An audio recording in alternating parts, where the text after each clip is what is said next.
How has Twitter changed the game in 2011? Tweeting. You know what my theory on Twitter is? We all know about 6 degrees of separation, right? Yeah. Well, I do. Not very well. No. You're never more than 6 people away from knowing somebody. So if you pick someone in the middle of China, they would know someone that knows someone that knows someone that knows someone that knows someone that knows you. I don't know, So, that's crazy, man. If you say something, it takes 6 retweets to get back to the person that you could potentially say something about. So everybody's business is just there on Twitter. Anything you say or anything you do can be out there for anybody to see. It only takes those few steps for like everybody's lives to just be there for each other to see. I think Twitter's opened up the whole game in 2011. Anybody's accessible. I can get to anybody via Twitter. I kind of think that's a good thing though. I'm not saying it's good or bad. There's pros and cons to it. I think there's more cons than there is pros. I love Twitter. I will be on Twitter all day, every day. My shows get put out on Twitter, updates, all that kind of stuff. It's given everyone a platform to kind of put out their music, their content. But like, sometimes you're saying too much, especially if you're in the media industry. You gotta keep some things to yourself and then not be as personal. Depends what role you want to play. The reason why I like Twitter, the whole thing of people being able to read your shit, it's almost like reading your thoughts that you allow people to read. The thought that you don't mind people hearing, they can jump onto that. And I like that idea because you get to learn a lot about yourself as well when you put yourself out there. I love Twitter and I think Twitter's big. It's helped a lot of people out. If you're an artist with 100,000 followers, there's your audience directly. Like, you no longer have to wait on publications, you no longer have to go to radio. All these things where you had to kind of leech onto someone else to help you boost your business, they're dissolved now. And that's the positive. So that's my negative and positive, you know. I'm gonna keep it 1-1, you know. Being reclusive for me, you don't learn a lot. When you're trying to be this person, I'm me, I don't want you. I don't think you learn a lot about yourself and other people. Putting your thoughts out there for other people to review, look at, try and understand where you're coming from, and plus you can do it to yourself as well. Like, do you ever go back on your timeline and think, wait, oh shit, did I say that? A friend of mine booked me to do a night at Whiskey Mist recently, and we had an issue with the club. Basically, the club said they didn't want black people in the club. I was really pissed off about this.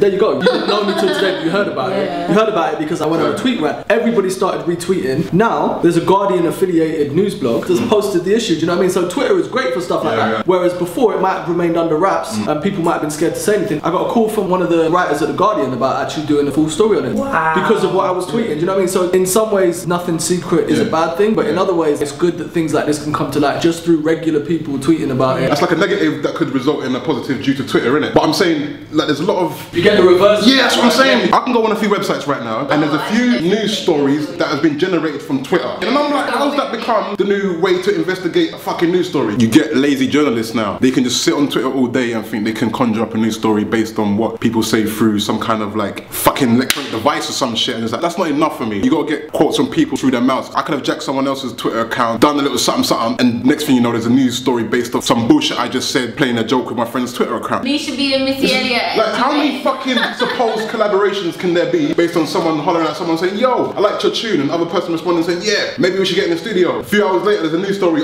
these two could possibly collab. What the fuck? Drake and Tebow. Perfect example.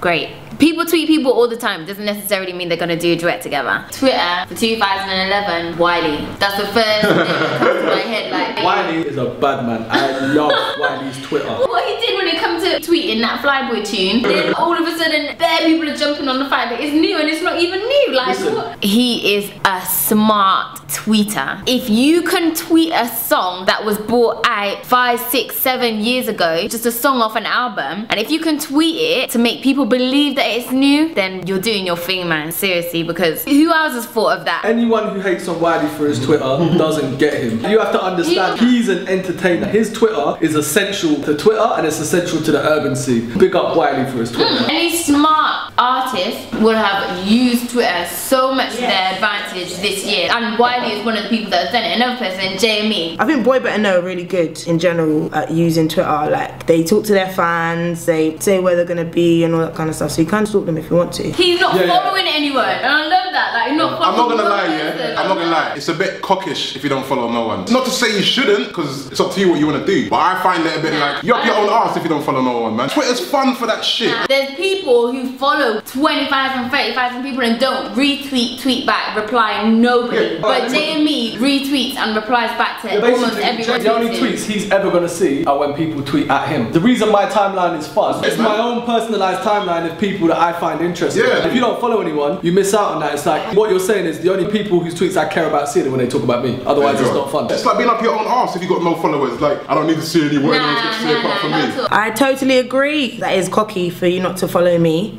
No, I'm joking.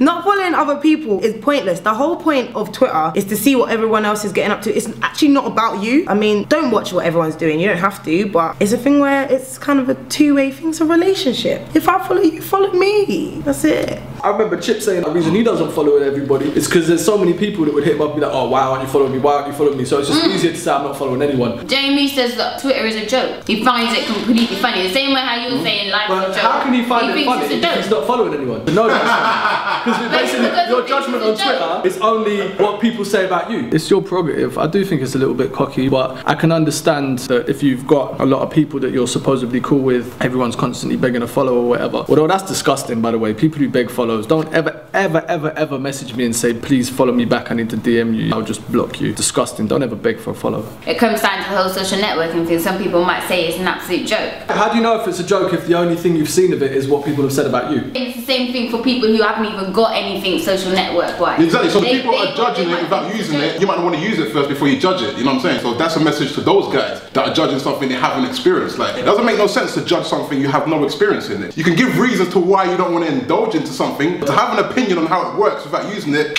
nah, mate. What you said about news stories. Master Shortie left the game for 7 days. Dude, that didn't benefit you at all. It made you look silly. I'm sorry. Now you're back and it's like, well, you retired. Twitter said this. It's not good. Just keep your private life with your therapist. Keep Twitter for your fans. It can see a really bad side to a lot of artists. It can kind of destroy you as well. Not me personally. I'm cool. Some people, you've seen them crumble. You've seen them have breakdowns. We don't need to see that. I mean, that's what I'm here for. I can talk to you and you can cry on my shoulder if you want in an interview. But save it for the interview, not on Twitter letting it all out, because it can be used against you. And I think people forget. Journalists will watch your Twitter timeline and make something out of nothing, and then it could affect you really badly. They're crumbling and we don't need to see that.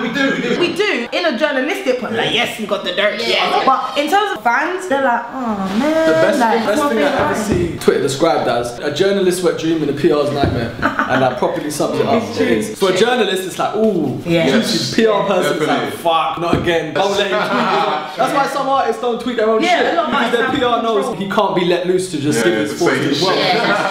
Who was it? Someone surrendered their Twitter this year. Was it Jammer? Jammer, yeah, it was Jammer. He took it back over like 2 weeks or some shit though, man. Obviously. And who knows whether it was really his management anyway, that's the thing about it. I saw a couple of tweets about Jammer has done this, Jammer has done this. Next thing, Jammer's back on it. And I was like, yeah, man's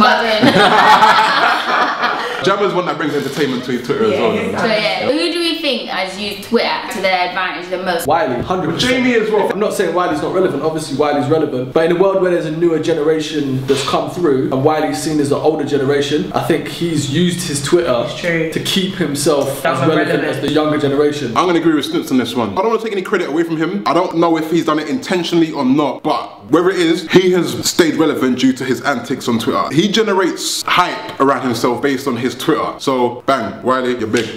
Sending out all them links on the web. But also, he's used beef in a way that's not been as negative. Like, some of the people who get into Twitter beefs, it's fucking ridiculous. I've seen artists where they've not even said anything about another artist and another artist has taken it in a way and it's like, come on, this over-emotional, over-sensitive Twitter beef, It needs to stop, it's ridiculous. But the way Wiley's done it, he's gone out and picked fights with people. It's been done in a tongue-in-cheek way where it's entertainment. And you know what was interesting for me as well? When everyone got worked up over him changing his thing to Wiley YMCB or something, People got mad that he put the YMCB at the end of his name. Listen, there's a million 14-year-old girls who've got Lil Wayne's wife as their Twitter name. No one says shit. Wiley felt like putting YMCB at the end of his name. Let him do it. It's funny, isn't it? At the end of the day, people can diss him. He's not even signed to Cash Money. Why is it? He probably just felt like doing it in the morning. It's entertainment, and he probably got a bunch more followers from it. So he definitely used Twitter to his advantage. I couldn't understand why people were flipping out. I heard somebody asking some artists in America, is that true about Wiley doing it? And they were like, well, I don't know, maybe I should change my name to Jade Graham, that people might believe I'm married to Drake.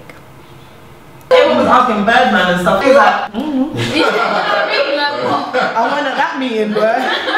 I missed that one. I think the Twitter models are essential to Twitter. There are several men out there, industry guys, who struggle to get laid, and the only way to get laid is to holler at a model, tell her that he runs an agency or he's shooting a video or whatever else, and that's his way of getting female attention. So if it wasn't for the Twitter models, there'd be a lot of men going without sex. I know you don't get to tweet all the time because, you know, through the hours of 9 to 5 you're at your day job stacking shelves or, you know, working in a call center or whatever. But when you do get to tweet, you do make these guys' lives happy, giving them sex now and again under the false pretense that they're going to put you in a video or whatever. It helps them out a lot. So big up the Twitter models, definitely. Fuck all that people saying you're a fake model, whatever, innit? Big up to anyone doing their thing, because you can be a nobody on Twitter. You could be a good looking female and know how to pose. That picture alone can get you picked up. If you want to be a model, get your pictures up on Twitter and get that shit around. Chipmunk and Rex didn't smash the fuck out of that. You think that was that amazing? Okay, no. See you later, mate. I'll pick your cafe.